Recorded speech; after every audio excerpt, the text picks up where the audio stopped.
যে তোমরা 10 বছর ধরে কয় কোটি পাইছো হিসাব দাও হিসাব দাও।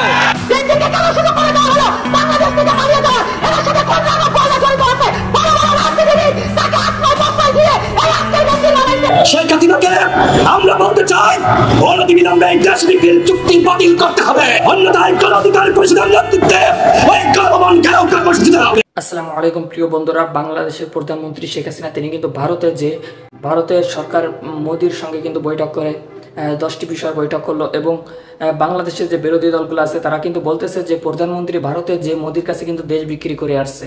আসলে এটার সত্যটা কোথায়, তো আমরা এই ভিডিওতে সত্যটা জেনে আসব। তো চলুন কথা না বাড়িয়ে বিরোধী দলগুলা কি বলতেছে আমরা সেগুলা শুনে আসি। তো চলুন স্ক্রিনে।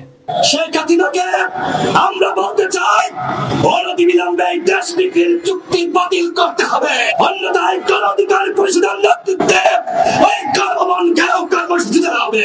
শেখ হাসিনা এইবার ভারতে গিয়ে দেশ বিক্রির চুক্তি করে এসেছে, প্রয়োজনে শহীদ হবে, তবু বাংলাদেশকে মোদির হাতে তুলে দিবে না। শেখ হাসিনা এইবার ভারতে গিয়ে দেশ বিক্রির চুক্তি করে এসেছে, অথচ তিনি সাংবাদিক সম্মেলন করে বলছেন কোথায় দেশ বিক্রি করলাম। আপনি তখন বাংলাদেশের বুকের উপর দিয়ে ভারতীয় ব্যবস্থাপনায় ভারতীয় ট্রেন চলবে, আর আপনি বলেন আপনি দেশ দেন নাই, বিক্রি করেন নাই। আমরা এর আগে দেখেছি বাংলাদেশ থেকে ট্রেন কলকাতায় যায়, কলকাতা থেকে বাংলাদেশে আসে, কলকাতার মধ্যে বা ভারতের মধ্যে প্রবেশ করে, যাওয়ার সাথে সাথে ড্রাইভার চেঞ্জ হয়ে যায়, ব্যবস্থাপনা চেঞ্জ হয়ে যায়। কিন্তু এখন যেটি করা হয়েছে, এখন দিল্লির ব্যবস্থাপনায় বাংলাদেশের বুকের উপর দিয়ে ট্রেন চলবে, ড্রাইভার থাকবে দিল্লির, সবকিছু মনিটরিং করবে দিল্লি। এটি হলো দেশ বিক্রির চুক্তি। শেখ হাসিনাকে আমরা বলতে চাই অনতিবিলম্বে এই দেশ বিক্রির চুক্তি বাতিল করতে হবে, অন্যথায় কোন অধিকার পরিষদের নেতৃত্বে ওই গণভবন ঘেরাও কর্মসূচি দেওয়া হবে। আমরা তরুণ হতে পারি কিন্তু আমরা ভবিষ্যৎ দেখতে জানি। আমরা বলতে পারি আগামী 10 বছর পরে আওয়ামী লীগ কি করতে চায়। আওয়ামী লীগ যে ভীষণ সাথে নিয়েছে, এর অর্থ হলো বাংলাদেশকে ভারতের অঙ্গরাজ্য বানাবে। বাংলাদেশের প্রধানমন্ত্রী যতদিন বাঁচেন তিনি ভারতের মুখ্যমন্ত্রী হয়ে বাঁচতে চান। আমরা সেটি মেনে নিতে পারি না বন্ধুগণ। যে 10টি চুক্তি এবং সমঝোতা স্মারক স্বাক্ষরিত হয়েছে, এখানে বাংলাদেশ কিছু পায় নাই, বাংলাদেশকে কিছু দেয় নাই। আজকে আওয়ামী লীগ ক্ষমতায় রয়েছে, আজকে আওয়ামী লীগ এই জনগণকে পরোয়া করে না। আওয়ামী লীগ শুধুমাত্র মোদিকে নমনম করতে জানে। ভারতের যখন যে সরকার ক্ষমতায় আসে তাদেরকে হাত জোর করে নমনীয় করতে জানে। আমরা ভারতের কাছ থেকে কি পেয়েছি এখনো পর্যন্ত? গত পরশুদিন একজন বাংলাদেশী নাগরিককে সীমান্তে গুলি করে হত্যা করা হয়েছে।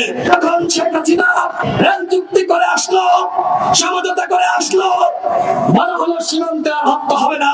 তিনি আসার সাথে সাথে সীমান্তে বাংলাদেশের একজন নাগরিককে গুলি করে পাখির মতো হত্যা করা হয়েছে। আবার দেশের জনগণ পানি পায় না, বর্ষার সময় আমাদেরকে ডুবিয়ে মারে, আর খরায় আমাদেরকে পানিতে মারে। তিস্তা চুক্তি শেখ হাসিনা করতে জানে না, করতে পারে না, সম্পূর্ণভাবে ব্যর্থ হয়েছে। অথচ ভারত যাচাই আওয়ামী লীগ সেখানে দাসখতের মতন সবকিছু স্বাক্ষর করে দেয়। বন্ধুগণ, আমরা এই আওয়ামী দাবিদার সরকারকে বলতে চাই, আপনারা জনগণের বিরুদ্ধে গিয়ে জনগণের সাথে প্রতারণা করে আজকে ভারতের সাথে যে দেশ বিক্রির চুক্তি করেছেন, অনতিবিলম্বে সেই চুক্তি বাতিল করতে হবে।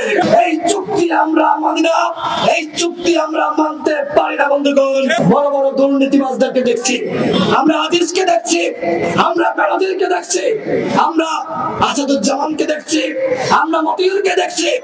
এরা কাদের সৃষ্টি বন্ধুগণ? আওয়ামী লীগের সৃষ্টি। এদের বিরুদ্ধে মামলা দিয়ে এদেরকে গ্রেফতার করার কথা, অথচ এরা দেশ থেকে পালিয়ে যাচ্ছে। বন্ধুগণ, এই যে দুদক, এই দুদক সার্টিফিকেট দিয়েছিল মতিউরের নামে যে অভিযোগ, দুর্নীতির অভিযোগ, এগুলো নাকি মিথ্যা এবং ভুয়া। এখন ওই ছাগল কাণ্ডের মাধ্যমে মতিউর তার ছেলেকে অস্বীকার করছে, মতিউরের মেয়ে তার বাবাকে অস্বীকার করছে। প্রিয় দর্শক, ভিডিওটা যদি ভালো লেগে থাকে অবশ্যই একটি লাইক দিবেন। আপনারা যদি এই চ্যানেলে নতুন হয়ে থাকেন অবশ্যই চ্যানেলটি সাবস্ক্রাইব করবেন। ভালো থাকবেন, সুস্থ থাকবেন। দেখা হবে অন্য কোনো ভিডিওতে। আসসালামু আলাইকুম ওয়া রাহমাতুল্লাহি ওয়া বারাকাতুহু।